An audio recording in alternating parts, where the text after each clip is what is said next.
दोस्तों इस साल के आईपीएल के 16वें सीजन की शुरुआत हो चुकी है। लगभग पूरे साल भर लोग इंतजार करते हैं आईपीएल का। हर साल आईपीएल की शुरुआत होती ही बच्चे बूढ़े जवान सभी के दिमाग में 40 डिग्री के इस तापमान के मौसम में आईपीएल का तेज बुखार चढ़ जाता है। आईपीएल एंटरटेनमेंट का एक ऐसा नशा है जो किसी को भी अपना दीवाना बना देता है।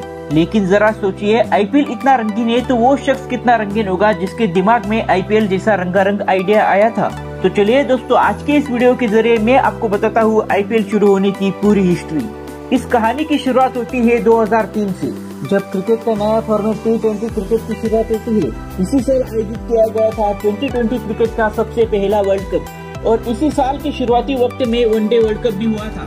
लेकिन राहुल द्रविड़ की कप्तानी में हुए इस टूर्नामेंट में भारत की टीम कुछ खास नहीं कर पाई। इस साल के वनडे वर्ल्ड कप में मिली करारी हार की वजह से भारतीय टीम को पूरी तरह बदल कर रख दिया था। नया फॉर्मेट 2020 क्रिकेट के इस वर्ल्ड कप के लिए युवा ब्रिगेड पर कमान सौंपी गई। कुछ ही साल पहले भारतीय टीम में जगह बनाने वाली युवा विकेट कीपर महेंद्र सिंह धोनी को कप्तान बनाया गया और उनके ही नेतृत्व में टीम इंडिया ने पहले ही T20 वर्ल्ड कप पर अपना कब्जा कर लिया था। इधर धोनी की युवा ब्रिगेड ने इस नए फॉर्मेट में अपना डंका बजाया और उधर क्रिकेट टेस्ट में 2020 क्रिकेट के लिए एक नई क्रेज बढ़ गई। और इसी वक्त का इंतजार कर रहा था बीसीसीआई का तत्कालीन वाइस प्रेसिडेंट ललित मोदी। दोस्तों ये वही ललित मोदी है जो भारत से लंदन भागा हुआ भगोड़ा है और इसके भागने की वजह भी आईपीएल ही है और इसी शख्स ने रखी थी आईपीएल की नींव। लेकिन ये देश का भगोड़ा कैसे बन गया? जिसने आईपीएल के शानदार लीग की शुरुआत की थी वो देश का भगोड़ा कैसे है? दोस्तों हम इसे विस्तार से जानते हैं। साल 1993 में ललित मोदी विदेश से भारत आया और भारत आते ही उसका क्रिकेट और मनोरंजन में काफी मन रमने लगा और इसीलिए उसने 1993 में मोदी मनोरंजन नेटवर्क नामक कंपनी बनाई। इस कंपनी ने शुरुआती वक्त में उस वक्त के क्रिकेट प्रसारण कंपनी ESPN के साथ अपना पार्टनरशिप बनाया था। लेकिन महज कुछ ही सालों के बाद मोदी की कंपनी बंद हो जाती है।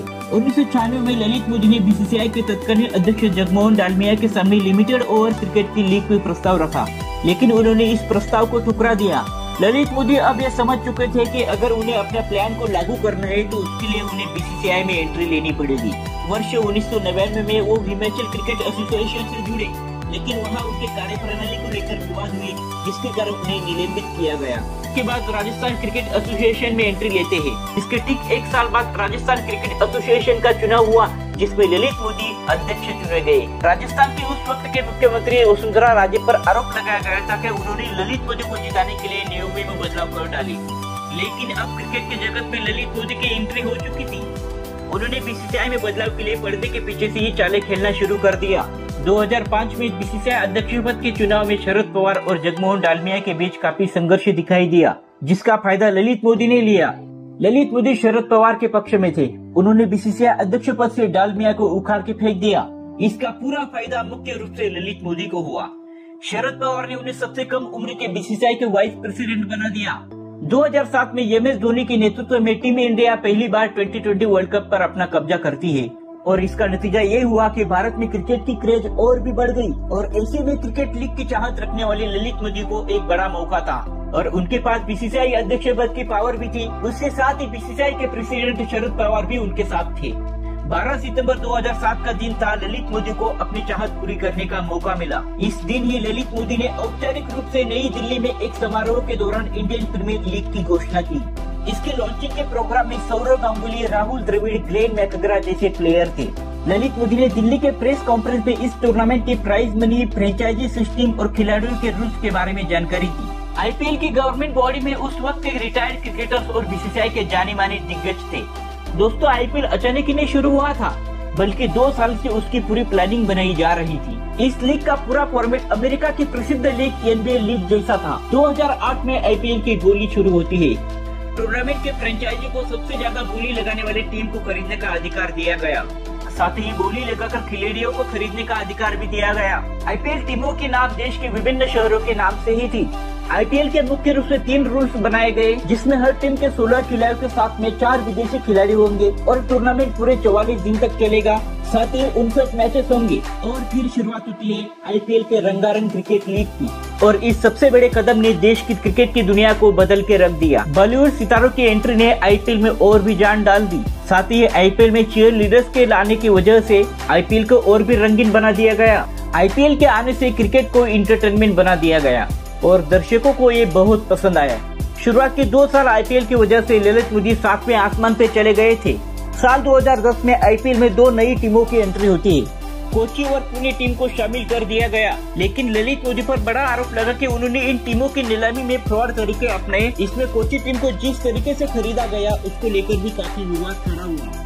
आईपीएल 2010 के बाद ललित मोदी पर उनके पद का फायदा उठाने का, ऑक्शन में गड़बड़ी का और आईपीएल के टेंडर में गड़बड़ी के आरोप लगाए गए, जिसकी वजह से साल 2010 में उन्हें आईपीएल के कमिश्नर पद से निलंबित कर दिया गया। बीसीसीआई ने अपनी जांच के बाद ललित मोदी को टोटली बैन कर दिया। इसके बाद ईडी ने भी जांच की, लेकिन इन सभी बातों की भनक लगते ही ललित मोदी भारत छोड़ के लंदन भाग गया, जिसके बाद वो भारत फिर कभी लौट के नहीं आया।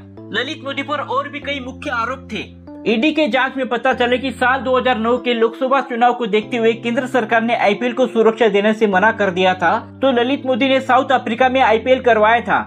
उसके लिए उन्हें 243 करोड़ साउथ अफ्रीका को देने थे, लेकिन इतनी बड़ी मनी ट्रांसफर के लिए उन्होंने रिजर्व बैंक की भी मदद नहीं ली, जिसके चलते उनके ऊपर फॉरेन एक्सचेंज मैनेजमेंट एक्ट के तहत टैक्स के उल्लंघन का आरोप लगा।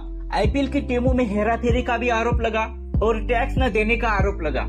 ललित मोदी ने खुद ही जिस लीग की शुरुआत की थी उसमें खुद ही घोटाला कर दिया और पकड़े जाने की भनक लगते ही लंदन भाग गया और फिर उसे भारत ने भी भगोड़ा घोषित कर दिया। लेकिन ललित मोदी के दिमाग से निकले आईपीएल ने इतना बड़ा कमाल कर दिया कि आज के समय बीसीसीआई दुनिया की सबसे बड़ी सुपर पावर बन गई है। आज के समय पर बीसीसीआई सबसे श्रीमंत क्रिकेट बोर्ड है। दोस्तों, आज तक आईपीएल ने कई बड़े बड़े युवा खिलाड़ी दिए हैं। हार्दिक पांड्या, संजू सैमसन, मोहम्मद सिराज, अक्षर पटेल, उमरान मलिक, ऋतुराज गायकवाड़, सूर्य कुमार यादव, जसप्रीत बुमराह, ऋषभ पंत, शार्दुल ठाकुर, श्रेयस अय्यर, यह खिलाड़ी आईपीएल की ही देन है और यह खिलाड़ी आज इंडियन टीम में जगह बनाए हुए हैं। उम्मीद करता हूँ कि ये वीडियो आपको बहुत पसंद आया होगा। अगर आप भारत के ताबड़तोड़ बल्लेबाज स्काई यानी कि सूर्य कुमार यादव के फैन है तो उनके जीवन की कहानी भी जान लीजिए। मिलते हैं अगले वीडियो में। धन्यवाद। जय हिंद। वंदे मातरम।